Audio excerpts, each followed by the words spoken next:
زمان.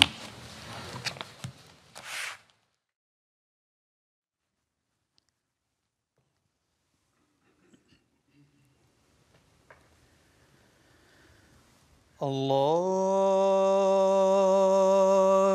أكبر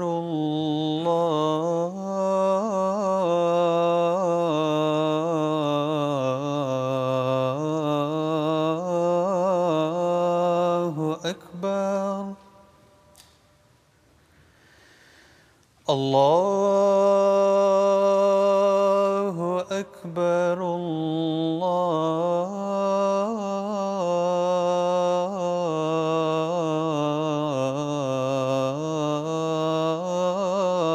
الله أكبر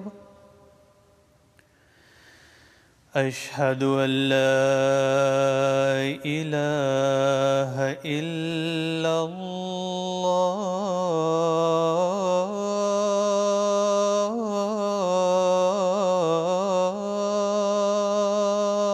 الله أشهد أن لا إله إلا الله أشهد أن محمدًا رسول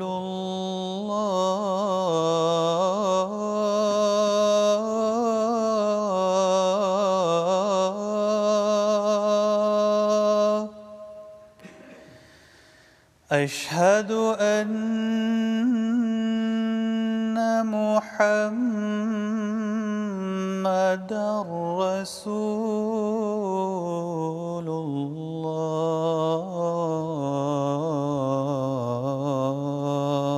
الله حي على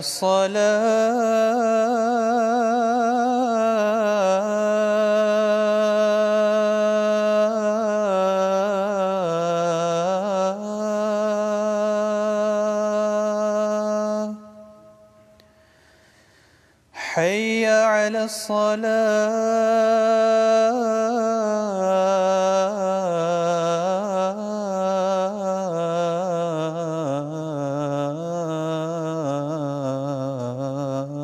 الصلاة حي على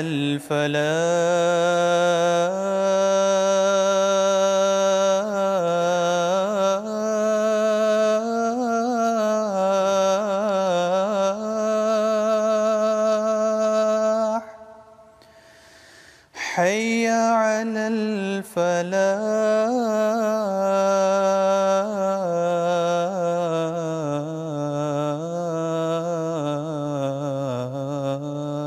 الفلاح الله أكبر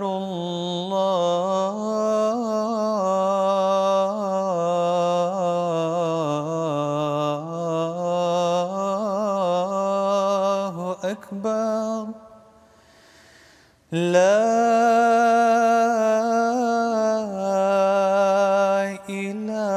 إله إلا الله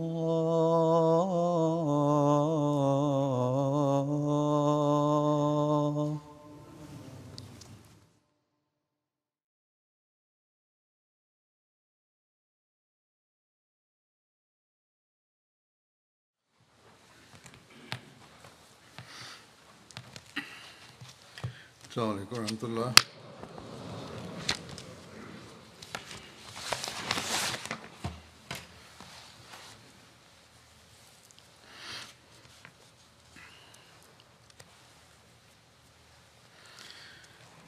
أشهد أن لا إله إلا الله وحده لا شريك له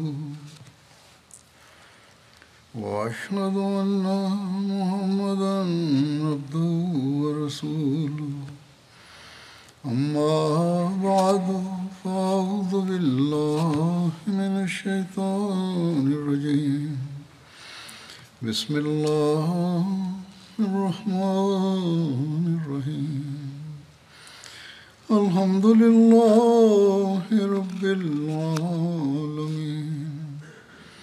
الرحمن الرحيم مالك يوم الدين إياك نعبد وإياك نستعين اهدنا الصراط المستقيم صراط الذين أنعمت عليهم غير المغضوب عليهم ولا الضالين.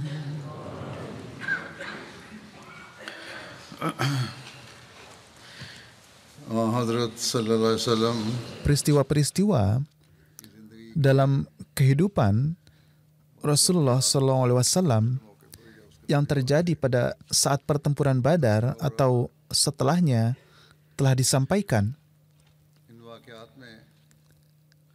Di antara kejadian-kejadian tersebut ada pernikahan Rasulullah SAW dengan Hazrat Aisyah radhiyallahu anha. Untuk itu saya akan menyampaikannya juga di sini.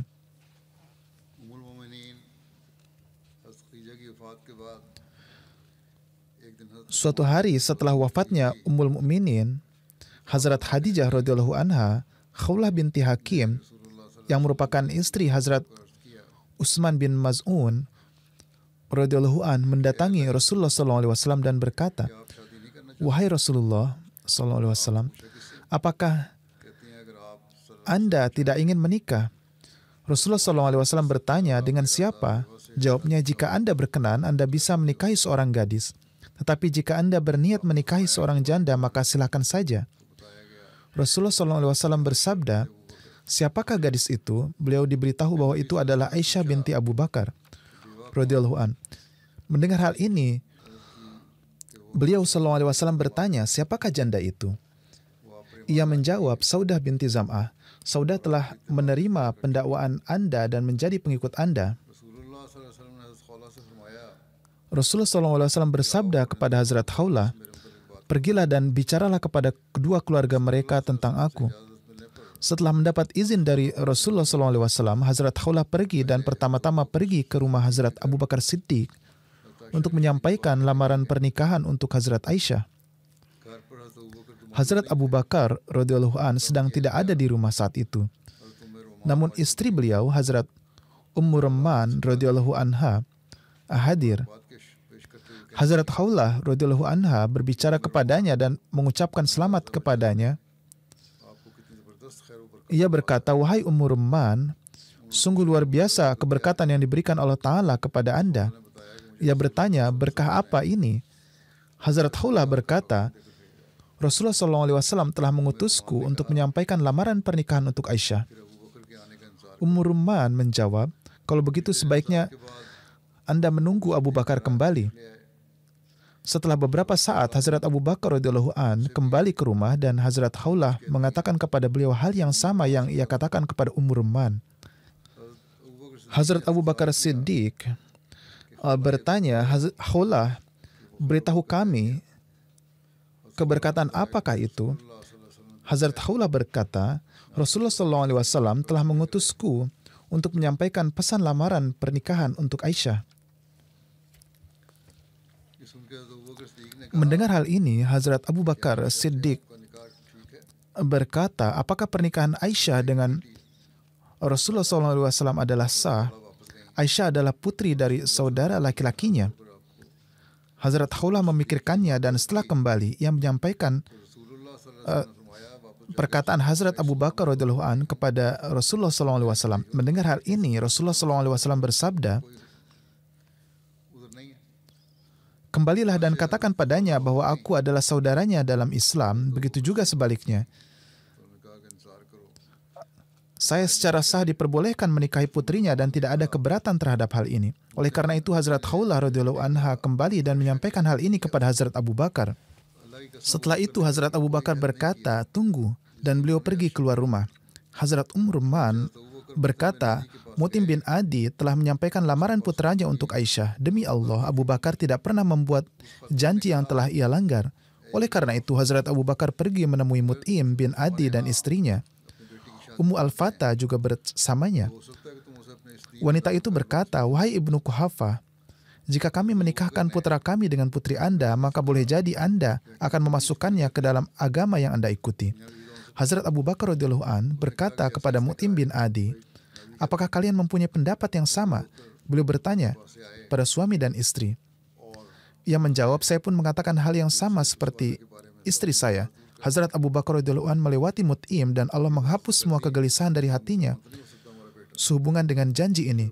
Ketika ia mengatakan bahwa putra mereka tidak akan menjadi seorang muslim, maka lamaran pernikahan itu pun berakhir. Dan kegelisahannya pun hilang. Mereka sudah membuat kesepakatan untuk menyampaikan lamaran yang sedang mereka pertimbangkan, namun urusan itu sudah selesai. Beliau kemudian berkata kepada Hazrat Khawlah, sampaikan pesan persetujuan saya kepada Rasulullah SAW. Hazrat Khawlah kemudian mengirimkan pesan kepada beliau SAW dan Rasulullah SAW menikahi Hazrat Aisyah radhiyallahu anha. Peristiwa ini telah dicatat dalam Musnad Ahmad bin Hanbal. Hazrat Aisyah radhiyallahu anha meriwayatkan bahwa setelah pernikahan mereka, Rasulullah SAW bersabda, kamu telah diperlihatkan kepadaku dalam mimpi 2 kali sebelum menikahimu.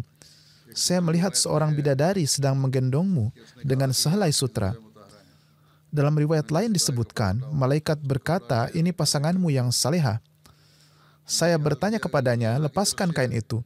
Ia melepaskannya dan saya melihat bahwa itu adalah kamu.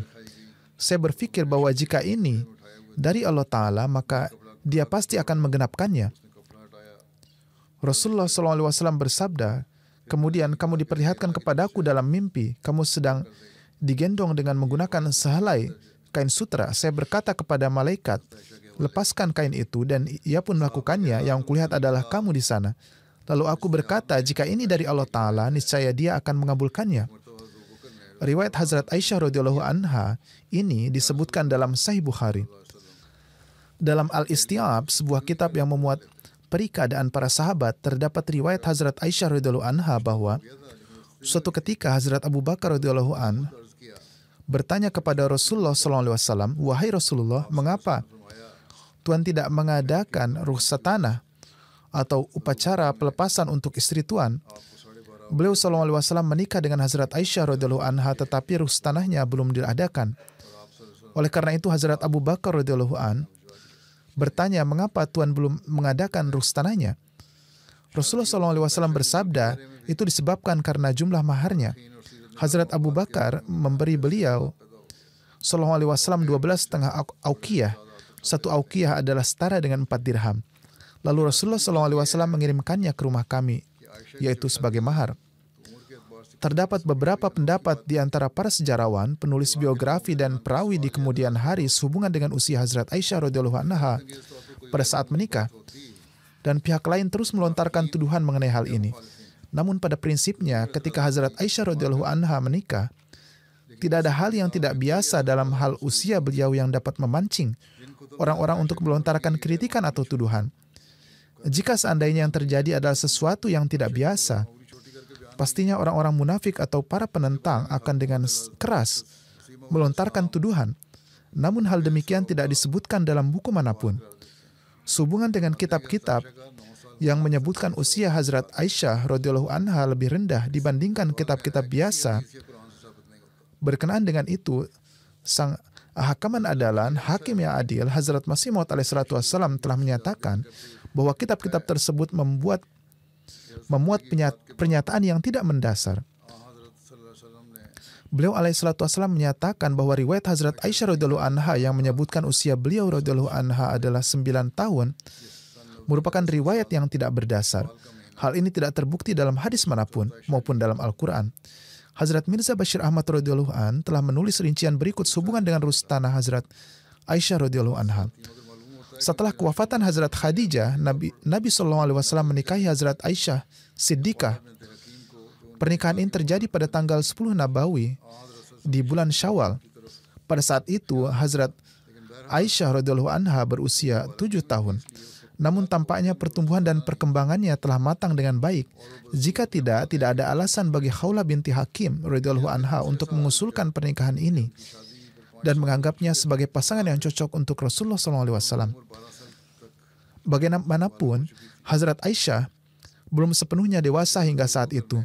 Oleh karena itu, meskipun pernikahannya telah dilangsungkan, prosesi ruh tanah, yaitu melepas mempelai wanita kepada mempelai pria, belum dilakukan. Untuk itu, menurut adat istiadat setempat, hingga saat itu Hazrat Aisyah masih tetap tinggal bersama orang tuanya.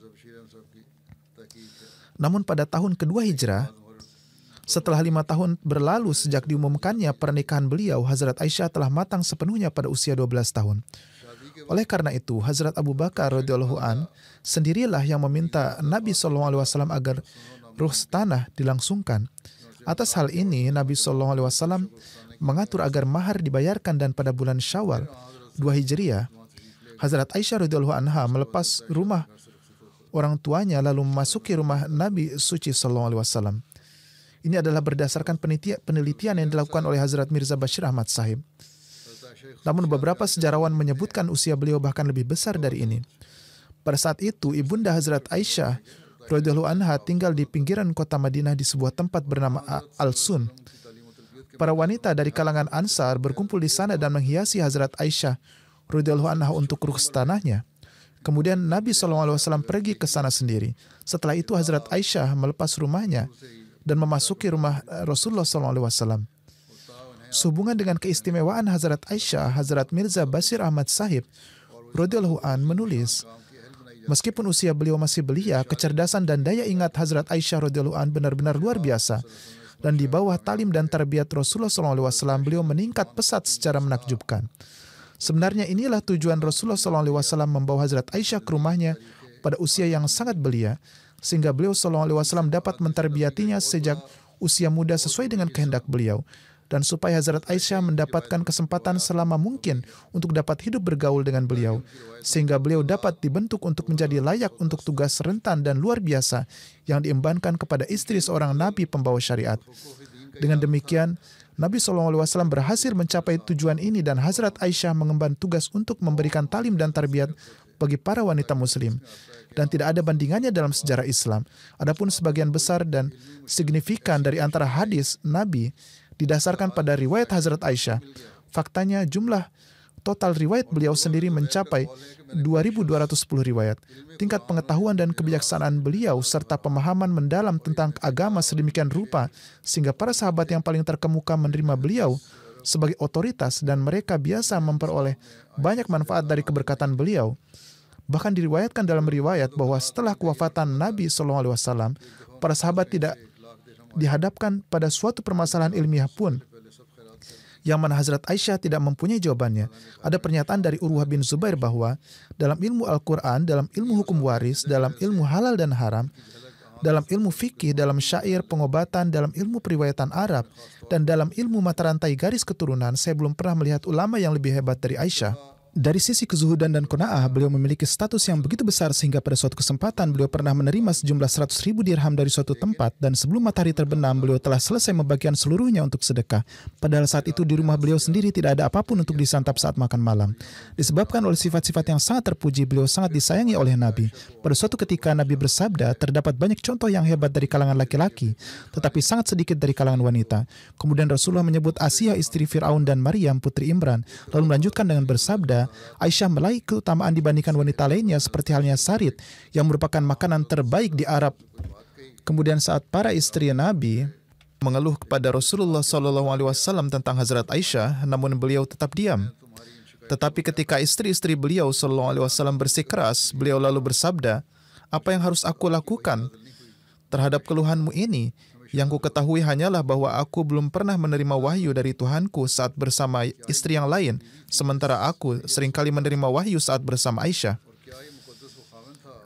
Masya Allah, betapa sucinya istri yang dianugerahi keistimewaan tersebut, dan betapa sucinya wujud suami yang derajat cinta di dalam rumah tangganya hanyalah kemurnian dan kesucian. Disebutkan juga dalam berbagai hadis bahwa di hari-hari terakhirnya Hazrat Saudah binti Zam'ah memberikan gilirannya sendiri untuk bersama Rasulullah SAW kepada Hazrat Aisyah. Dan dengan cara ini, Hazrat Aisyah menerima kesempatan berlipat ganda untuk meraih manfaat dari bergaul dekat dengan Rasulullah SAW.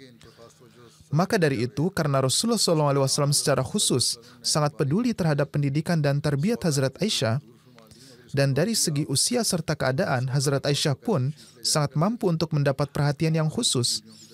Maka Nabi SAW menerima usulan Hazrat Saudah ini. Meskipun demikian, bahkan setelah ini, Rasulullah SAW terus mengunjungi Hazrat Saudah. Dan seperti halnya kepada istri-istri yang lain, beliau tetap menunjukkan kasih sayang beliau terhadapnya dan terus memperhatikannya. Ada perbedaan pendapat sehubungan dengan kemampuan baca tulis Hazrat Aisyah. Namun ada satu riwayat Bukhari yang menyebutkan bahwa beliau memiliki sebuah naskah tertulis Al-Quran yang dengannya beliau sendiri mendiktekan beberapa ayat suci kepada seorang muslim dari Irak. Dan hal ini setidaknya membuktikan bahwa beliau sungguh bisa baca tulis. Kemungkinan besar setelah Rustanah, beliau belajar menulis. Kendati demikian, beberapa sejarawan menyatakan bahwa beliau tidak mampu baca tulis. Setelah Rasulullah SAW wafat, Hazrat Aisyah terus hidup selama kurang lebih 48 tahun. Dan beliau berjumpa sang khalik tercintanya pada tahun 58 Hijriah di bulan Ramadan.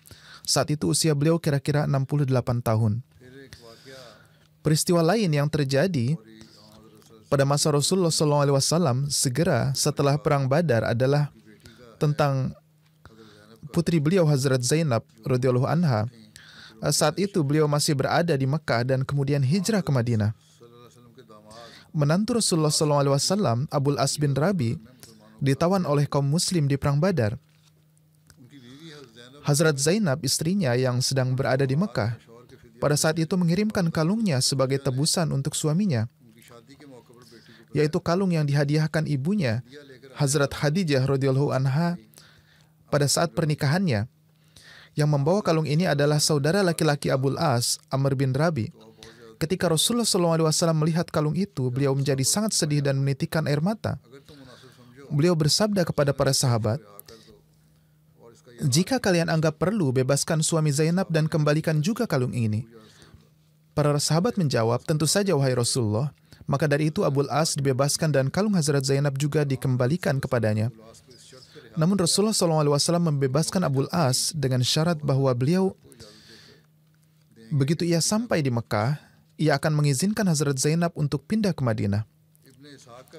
Ibnu Ishaq menyatakan bahwa setelah dibebaskan dan ketika Abul As tiba di Mekah, Rasulullah SAW mengirim Zaid bin Harisah bersama seorang sahabat Ansar untuk tetap tinggal di Batni Yajaj.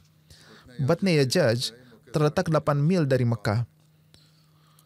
Rasulullah SAW memerintahkan mereka untuk tetap di sana sampai Hazrat Zainab melewati mereka, dan setelah itu mereka harus menemaninya dan membawanya kepada beliau SAW. Mereka berdua pun segera berangkat. Peristiwa ini terjadi kurang lebih sebulan setelah Perang Badar. Setibanya di Mekah, Abul As memberikan izin kepada Hazrat Zainab untuk pergi menuju Rasulullah SAW. Hazrat Zainab lalu mempersiapkan perbekalannya untuk perjalanan. Hind binti Utbah datang kepadanya dan Hazrat Zainab berkata, "Saya sedang sibuk mempersiapkan bekal untuk perjalanan saya." Hind binti Utbah berkata, "Wahai putri Muhammad SAW, saya telah mendengar bahwa kamu ingin pergi menemui ayahmu." Namun Hazrat Zainab membuat alasan untuk mengalihkan pembicaraan. Namun setelah mendengarnya, ia berkata, "Wahai binti Am, jangan berlaku demikian jika kamu memerlukan bekal apapun yang dapat bermanfaat bagi perjalananmu, atau memerlukan kekayaan apapun yang akan kamu gunakan untuk menemui ayahmu, maka aku punya semua yang mungkin kamu perlukan. Jangan ragu untuk bertanya kepadaku." Para wanita tidaklah menyimpan kebencian dan kedengkian di dalam hati mereka seperti halnya pria.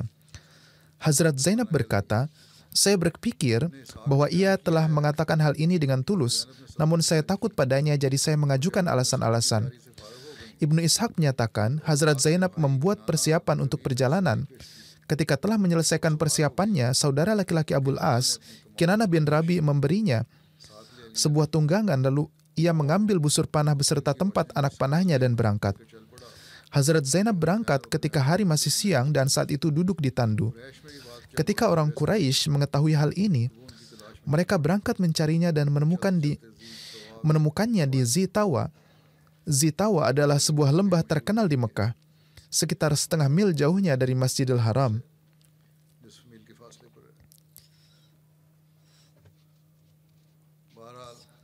Di sana, Habbar bin Aswad Fihri bergerak pertama dan menakuti tunggangan Hazrat Zainab dengan tombaknya.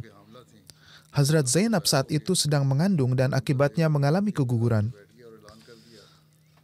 Setelah itu, kakak iparnya mengeluarkan sebuah anak panah dan mengumumkan bahwa jika ada lagi orang yang berani datang, ia akan menjadi sasaran anak panahnya. Dalam salah satu riwayat disebutkan bahwa Habbar memukul tunggangan itu dengan tombaknya yang mengakibatkan Hazrat Zainab terjatuh di atas batu. Dan hal ini menyebabkan beliau mengalami keguguran. Kemudian setelah melihat hal ini terjadi, orang-orang itu kembali, dan pada saat itulah Abu Sufyan dan para pemimpin Quraisy datang. Mereka berkata, "Anak muda, jangan menembakkan anak panah apapun sampai kamu berbicara kepada kami." Karena itu ia berhenti menembakkan anak panah. Abu Sufyan berkata, "Apa yang kamu lakukan itu tidak benar.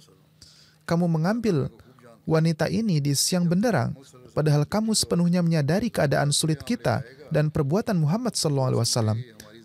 Ketika kamu memperlihatkan putri Muhammad di pertengahan siang di depan semua orang, orang-orang akan berpikir bahwa kita telah dipermalukan, dan ini menjadi kelemahan dan ketidakberdayaan kita." Abu Sufyan lebih lanjut berkata, "Aku bersumpah demi hidupku, kita tidak perlu menahannya. Kita juga tidak memiliki semangat yang kuat untuk menghadapinya, namun tindakan terbaik saat ini adalah membawanya kembali. Ketika keadaan telah berubah dan situasi membaik, dan orang-orang mengetahui bahwa kita telah membawanya kembali ke Mekah, Anda dapat secara diam-diam membawanya ke ayahnya." Atas hal ini Kinanah menyetujuinya. Menurut Ibnu Ishaq, Hazrat Zainab tinggal di Mekah selama beberapa hari. Kemudian ketika orang-orang sudah berhenti membicarakan kejadian tersebut, Hazrat Zainab lalu diserahkan kepada Hazrat Zaid dan sahabatnya di malam hari. Mereka bergerak membawa Hazrat Zainab kepada Rasulullah SAW di kegelapan malam. Imam Baihaqi telah menyebutkan kejadian Hazrat Zainab yang pindah dari Mekah berdasarkan riwayat Hazrat Aisyah, yaitu Rasulullah SAW mengirim Hazrat Zaid bin Harisah ke Mekah seraya memberinya cincin beliau untuk membawa Zainab kembali bersamanya. Hazrat Zaid dengan sangat cerdik menitipkan cincin itu kepada seorang penggembala yang kemudian memberikannya kepada Hazrat Zainab. Setelah melihat cincin itu, beliau mengenalinya dan bertanya siapa yang memberikannya. Ia mengatakan bahwa seseorang memberikan itu kepadanya dan ia berada di luar Mekah. Oleh karena itu, Hazrat Zainab keluar dari Mekah pada malam hari. Lalu beliau duduk di belakangnya, dan dengan ini beliau tiba di Madinah. Rasulullah SAW bersabda bahwa di antara semua putrinya, Zainab memiliki kedudukan tertinggi karena telah menanggung derita demi beliau SAW. Hazrat Mirza Bashir Ahmad Sahib telah menulis rincian kejadian ini dalam Sirat Khataman Nabiyin sebagai berikut. Sebagai pengganti harta tebusan, Rasulullah SAW menetapkan syarat kepada Abul As, yaitu ketika ia kembali ke Mekah, ia akan mengirim Hazrat Zainab ke Madinah. Dengan cara demikian, seorang mukmin terbebas dari daerah kaum kafir. Setelah beberapa waktu, Abul As pun menjadi Muslim dan pindah ke Madinah, dan dengan demikian, suami istri ini dapat bersatu kembali. Sehubungan dengan hijrahnya Hazrat Zainab, diriwayatkan bahwa ketika beliau berangkat dari Mekah untuk datang ke Madinah, ada beberapa orang Quraisy di Mekah yang berusaha mengambil kembali dengan paksa.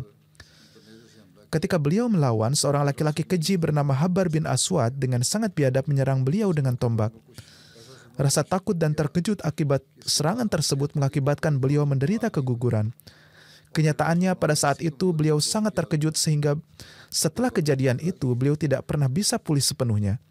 Pada akhirnya dalam kondisi lemah dan sakit inilah beliau wafat di usia muda. Hanya ini yang akan saya sebutkan untuk saat ini. Pada kesempatan ini saya ingin menyampaikan seruan untuk berdoa, yaitu berkaitan dengan kondisi dunia saat ini. Selama beberapa hari terakhir, perang antara Hamas dan Israel tengah berlangsung yang mengakibatkan para warga di kedua belah pihak, yaitu para wanita, anak-anak dan orang tua telah dan sedang dibunuh tanpa pandang bulu. हमारे जा रहे हैं या हमारे गए हैं। इस्लाम तो Sesungguhnya Islam bahkan di masa perang pun और किसी तरह भी tidak mengizinkan pembunuhan dengan cara apapun लेने वालों terhadap para wanita, anak-anak atau siapapun yang tidak ikut serta dalam perang. Ini adalah suatu hal yang Rasulullah SAW telah berikan petunjuk dengan sangat kuat. दुनिया ये कह रही है Dunia mengatakan, और dan kenyataan-kenyataan juga menunjukkan कि इस जंग में bahwa पहल हमास ने Hamaslah yang telah memulai perang ini, शहरियों dan इम्तियाज कत्ल mereka telah bersalah karena membunuh warga Israel tanpa pandang bulu. के इसराइली फौज Terlepas dari kenyataan bahwa tentara Israel kini dan sebelumnya pun terus membunuh banyak warga Palestina yang tidak bersalah dengan cara ini juga, इस्लामी तालीम umat Islam tetap harus bertindak sesuai dengan ajaran Islam. ने किया फौजों ने Israel bertanggung jawab atas apa yang dilakukan oleh tentaranya, dan ada cara yang berbeda untuk menyelesaikannya. जायज लड़ाई है Seandainya perang memang diperlukan, तो फौज से तो हो सकता maka perang dapat dilakukan hanya antar tentara, है बच्चों और bukan dengan perempuan, anak-anak, dan orang yang tidak bersalah. बहरहाल इस लिहाज से Bagaimanapun tindakan Hamas adalah salah. Hamas ने जो कदम उठाया वो गलत था उसका नुकसान Dampak buruknya lebih banyak dibandingkan dampak positifnya.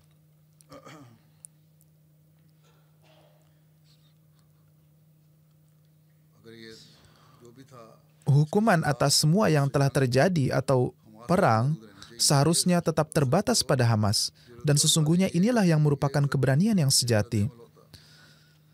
Namun, लेकिन kini अब जो इसराइल की हुकूमत tindakan yang dilakukan pemerintah Israel juga sangat berbahaya.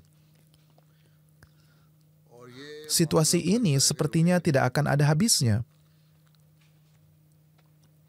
कितनी बेहिसाब Jumlah nyawa, जाने wanita, dan anak-anak tak berdosa yang akan hilang sudah tak terhitung banyaknya. Israeli हुकूमत का Pemerintah Israel ये ऐलान था mengumumkan कि हम गजा bahwa mereka akan menghabisi Gaza sepenuhnya, और उसकी dan untuk itu बेतहाशा mereka telah menjatuhkan banyak sekali bom. राख का ढेरी कर दिया शहर।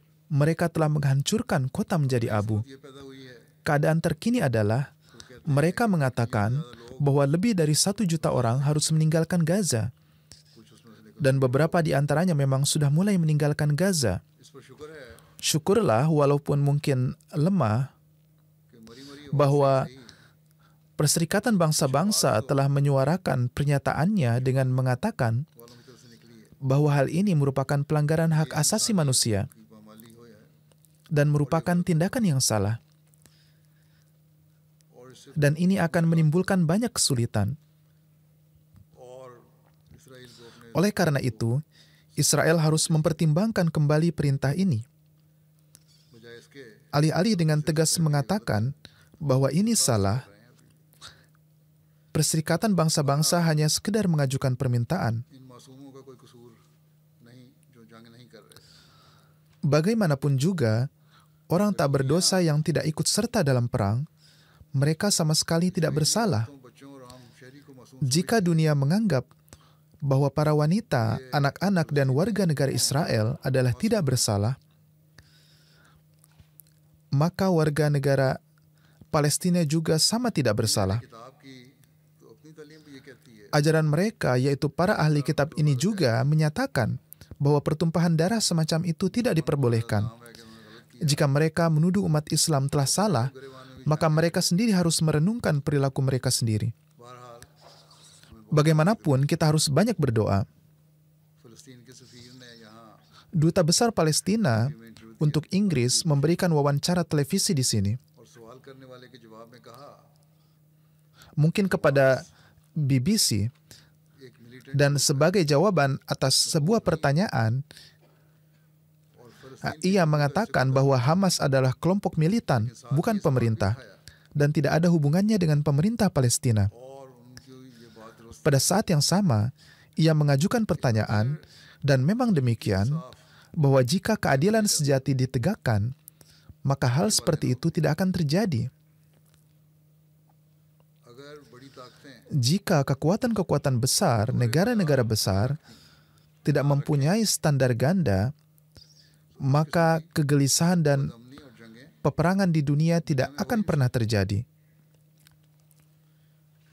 बस Oleh karena itu, इन दोहरे मयारों को ख़त्म करो, jika standar ganda ini dihilangkan, maka peperangan semacam itu akan terhapuskan. रोशनी में एक अरसे से कह रहा हूँ। Inilah hal-hal yang telah saya nyatakan dalam kaitannya dengan ajaran Islam selama beberapa waktu. लेकिन अमल करने को तैयार नहीं। Namun ketika orang-orang setuju, mereka tidak siap untuk bertindak sesuai dengan hal tersebut. अब तमाम बड़ी ताकतें या मगरबी ताकतें Saat ini, semua negara besar atau negara-negara barat telah mengesampingkan keadilan फ़लस्तीनियों पर dan bersatu dalam mengambil tindakan keras terhadap warga Palestina. और हर तरफ से फौजों की Dan ada pembicaraan mengenai pengiriman tentara dari segala arah. और मजलूमों की तस्वीरें दिखाई जाती हैं कि इस तरह हो रहा है ज़ुल्म, इस तरह Foto-foto orang yang tertindas ditampilkan di sana untuk menggambarkan ketidakadilan yang dilakukan. Dan berbagai laporan palsu ditampilkan di media. कि इसराइली औरतों और बच्चों का ये हशर हो रहा है। Suatu hari nanti akan ada berita tentang kondisi perempuan dan anak-anak Israel serta keadaan mereka yang memprihatinkan. Israeli नहीं थे, वो तो फ़लस्तीनी थे। लेकिन Keesokan harinya ternyata mereka bukan orang Israel melainkan orang Palestina. Namun media tidak bertanggung jawab atas hal ini dan tidak ada simpati yang diungkapkan kepada mereka. ये लोग Orang-orang ini hanya mengikuti aturan kekuatan itu benar. Mereka akan tunduk di hadapan siapapun yang mempunyai kekayaan duniawi. उनके आगे ही उन्होंने झुकना है। अगर जायजा लिया जाए Berdasarkan analisa, है कि nampaknya बड़ी ताकतें negara-negara besar जंग भड़काने पर तुली हुई हैं। cenderung mengobarkan api perang, bukan memadamkannya. जंग खत्म करना नहीं चाहते। Mereka tidak ingin mengakhiri peperangan. पहली जंग अजीम के बाद Setelah Perang Dunia Pertama, जंगों में खातों negara-negara besar membentuk Liga Bangsa-Bangsa ने untuk mengakhiri perang. League of Nations बनाई, लेकिन इंसाफ के तकाजे Namun, karena tidak memenuhi tuntutan keadilan बरतरी कायम रखने की वजह से dan berusaha mempertahankan dominasinya, और maka ini pun gagal. Kemudian, Perang Dunia Kedua terjadi, कहते हैं ज़ाया हुई। dan konon lebih dari 70 juta nyawa melayang. Hal serupa kini terjadi pada PBB. इसलिए गई थी Organisasi ini diciptakan untuk menegakkan keadilan di dunia, उनका साथ दिया जाए, mendukung kaum tertindas, dan mencoba mengakhiri perang. लेकिन इस Namun semua ini masih jauh dari kenyataan. तक पता नहीं। अपने Setiap orang hanya mementingkan kepentingannya masing-masing. अब जो इस बेइंसाफी की वजह से जंग होगी, Orang-orang awam bahkan tidak dapat memahami dampak buruk perang yang diakibatkan oleh ketidakadilan ini. और ये सब Namun, semua negara besar sangat menyadari konsekuensi buruknya. लेकिन फिर भी Namun, meski demikian, tidak ada perhatian yang diberikan terhadap penegakan keadilan. कोई तैयार भी नहीं है। Bahkan tidak ada seorang pun yang siap untuk memperhatikan hal ini. Dalam kondisi seperti ini, setidaknya negara-negara Muslim harus sadar. अपने इख्तिलाफात Mereka harus menghilangkan perbedaan-perbedaan mereka अपनी वादत को कायम, dan membangun persatuan. अगर मुसलमानों को Jika Allah Ta'ala telah memerintahkan umat Islam untuk memperbaiki hubungan mereka dengan ahli kitab कि तालो इला कलिमतिन dengan berfirman, बैनना व बैनकुम, Ta'alau ila kalimatin sawain bainana wa bainakum, yaitu marilah kepada satu kalimat yang sama di antara kami dan kamu. मुसलमान Dan ini mengacu pada zat Allah Ta'ala, कलिमा मुकम्मल तौर पर एक है। yaitu mengapa umat Islam yang semuanya memiliki keyakinan yang sama tidak bisa mengesampingkan perbedaan dan bersatu. सोचें Mereka harus merenungkan hal ini dan membangun persatuan. और यही Hal ini दुनिया से फसाद dapat menjadi sarana untuk memberantas kekacauan di dunia. और इंसाफ के तकाजे पूरे करने Mereka harus bersatu dan bersuara untuk pemenuhan tuntutan keadilan dan pemenuhan hak-hak kaum tertindas dimanapun mereka berada. Jika mereka bersatu, maka akan ada kekuatan di balik suara mereka. Jika tidak, pemerintahan Muslim ini akan bertanggung jawab atas hilangnya nyawa umat Muslim yang tidak bersalah. Kekuatan-kekuatan ini harus selalu mengingat bimbingan Hazrat Rasulullah SAW bahwa baik yang zalim maupun yang mazlum atau yang dizalimi harus ditolong. Poin penting ini harus dipahami. Semoga Allah Ta'ala memberikan akal dan pemahaman kepada pemerintah Muslim serta memberikan taufik kepada mereka untuk bersatu dan menegakkan keadilan. Semoga Allah Ta'ala memberikan akal dan pemahaman kepada kekuatan-kekuatan besar dunia sehingga alih-alih membawa dunia menuju pada kehancuran, mereka hendaknya berusaha menyelamatkan dunia dari kehancuran. Semoga tujuan mereka bukan untuk memuaskan ego mereka. Mereka harus selalu ingat bahwa ketika kehancuran datang, kekuatan mereka sendiri tidak akan aman.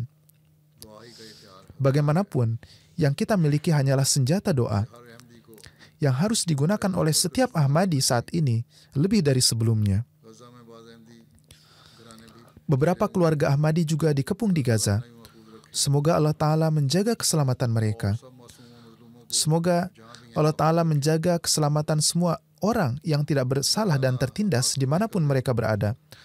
Semoga Allah Ta'ala memberikan pemahaman kepada Hamas agar mereka tidak menjadi orang-orang yang bertanggung jawab atas kekejaman yang menimpa bangsanya sendiri dan tidak melakukan kezaliman terhadap siapapun.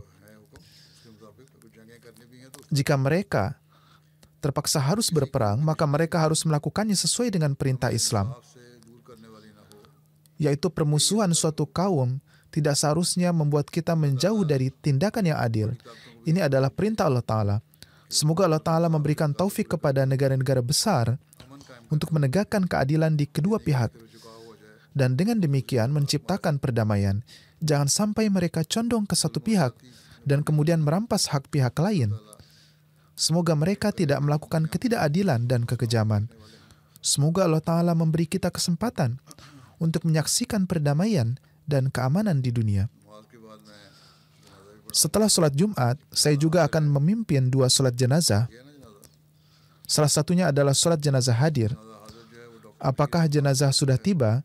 Sholat jenazah hadir ini adalah untuk Tuan Dr. Bashir Ahmad Khan. Beliau dulu tinggal di sini di Inggris di kawasan Masjid Fazal. Beliau meninggal beberapa hari yang lalu pada usia 92 tahun. Innalillahi wa inna ilaihi raji'un. Beliau adalah cucu Hazrat Mir Ahmad radhiyallahu an dan menantu Hazrat mantan Amir Jemaat Wilayah Sarhad Hazrat Qazi Muhammad Yusuf radhiyallahu an.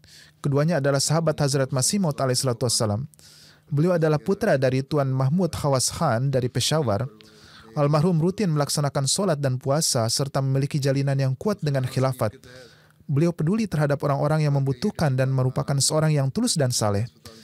Di bawah gerakan Nusrat Jahan, beliau mewakafkan hidupnya dan juga bekerja di Rumah Sakit Ahmadiyah di Techiman, Ghana. Di sana beliau mempunyai kesempatan untuk mengabdi di sana selama beberapa tahun.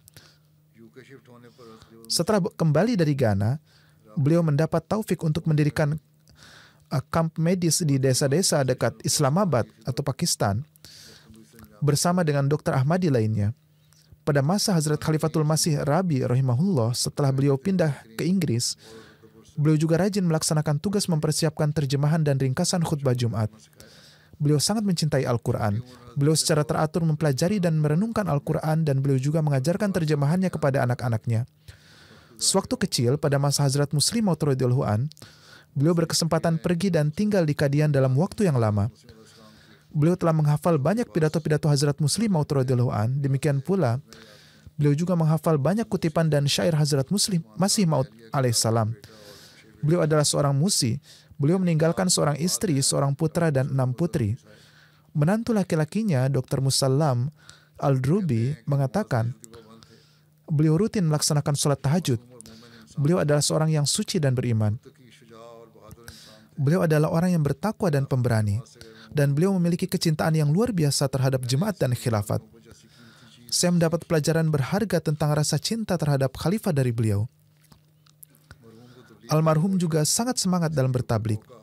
Beliau tidak pernah menyia-nyiakan kesempatan untuk bertablik. Tuan Musalam melanjutkan, ketika saya berada di Suriah dan Yordania, dan beliau mengunjungi saya memperhatikan bahwa beliau berteman baik dengan tetangga saya dengan sangat cepat. Selain itu, beliau juga menjalin hubungan baik dengan para petugas security dan karyawan saya, serta menyampaikan kepada mereka tentang Ahmadiyah.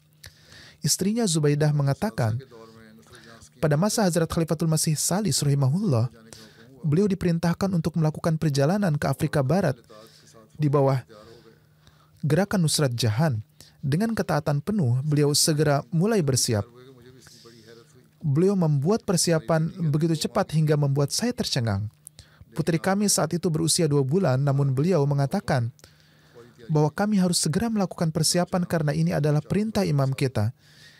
Jadi bersama keempat anak kami tiba di Rabuah, bertemu dengan Hazrat Khalifatul Masih rahimahullah dan menerima petunjuk dari beliau. Kemudian kami kembali ke Bannu, mengajukan cuti dan mulai berdoa. Karena pada hari-hari tersebut ada pembatasan dari pemerintah bagi dokter untuk bepergian ke luar negeri. Ini juga merupakan era Bhutto. Meskipun demikian, beliau diberikan izin dan kami berangkat. Ketika muncul kesulitan untuk melaksanakan sholat berjamaah, beliau selalu berdoa supaya dengan suatu dan lain cara beliau mendapatkan solusi. Kemudian Allah Ta'ala mengatasi kesulitan beliau dan beliau bisa sholat berjamaah. Istri beliau melanjutkan, ketika Allah Ta'ala memberikan taufik kepada kami untuk membeli mobil, beliau juga membawa teman-temannya ke masjid dan mengantar mereka pulang. Beliau sangat senang melakukan ini untuk mereka. Ketika kami diberi rumah dekat Masjid Fazal, beliau senang bisa melaksanakan sholat 5 waktu di masjid. Beliau mencari setiap kesempatan untuk mengkhidmati agama. Beliau tidak pernah menyia-nyiakan kesempatan untuk bertablik. Beliau selalu membayar canda tepat waktu dan juga menasihati kami untuk melakukan hal yang sama. Semoga Allah Ta'ala melimpahkan rahmat dan ampunannya, serta memberikan taufik kepada anak-anaknya untuk meneruskan kebaikan-kebaikannya. Sholat jenazah lainnya yang dilakukan secara gaib adalah untuk Nyonya Wasimah Begum, istri Tuan Dr. Syafiq Sehgal. Tuan Syafiq Sehgal adalah sebelumnya Amir Jemaat Wilayah Multan. Beliau menjabat sebagai Naib Wakilut Tasnif. Beliau wafat pada usia 89 tahun. Innalillahi wa inna ilaihi roji'un. Beliau adalah seorang musiah. Beliau meninggalkan seorang suami dan 3 orang putra. Suaminya, Dr. Muhammad Syafiq Sehgal, menulis, istri saya adalah cucu Hazrat Syekh Mustaq Ahmad, sahabat Hazrat Masih Maud alaihissalatu wassalam.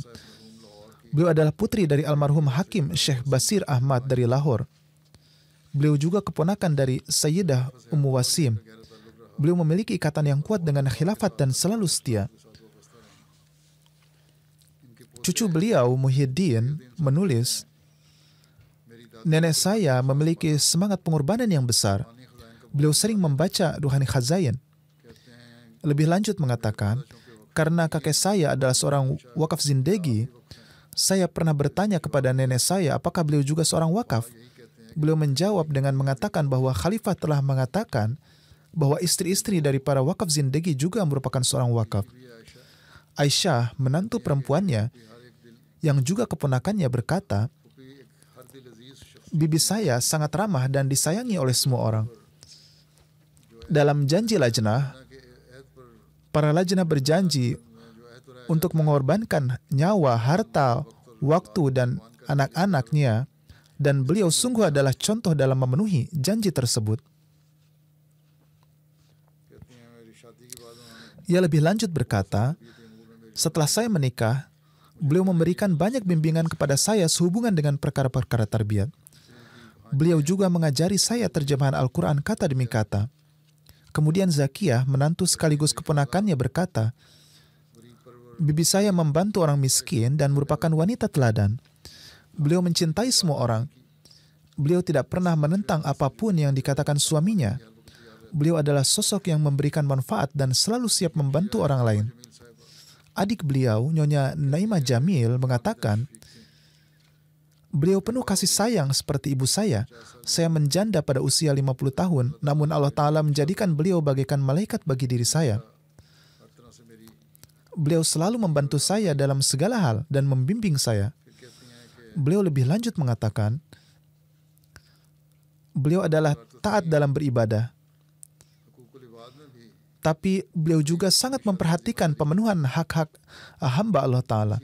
Beliau mengambil tanggung jawab untuk memastikan banyak gadis supaya menikah. Beliau tidak pernah menganggap bahkan seorang penduduk desa yang miskin lebih rendah dari diri beliau.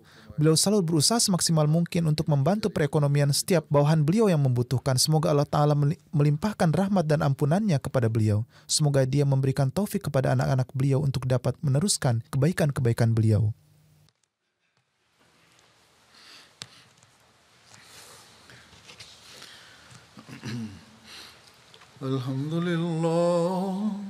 Alhamdulillah nahmaduhu wa nasta'inuhu wa nastaghfiruhu wa nu'minu bihi wa natawakkalu alayhi wa na'udzu billahi min shururi anfusina wa min sayyiati a'malina. من يهده الله فلا مضل له ومن يضلل فلا هادي له ونشهد أن لا إله إلا الله ونشهد أن محمدا عبده ورسوله عباد الله رحمكم الله إن الله يأمر بالعدل والإحسان وإيتاء ذي القربى وينهى عن الفحشاء والمنكر والبغي يعظكم لعلكم تذكرون اذكروا الله يذكركم وادعوه يستجب لكم ولذكر الله أكبر.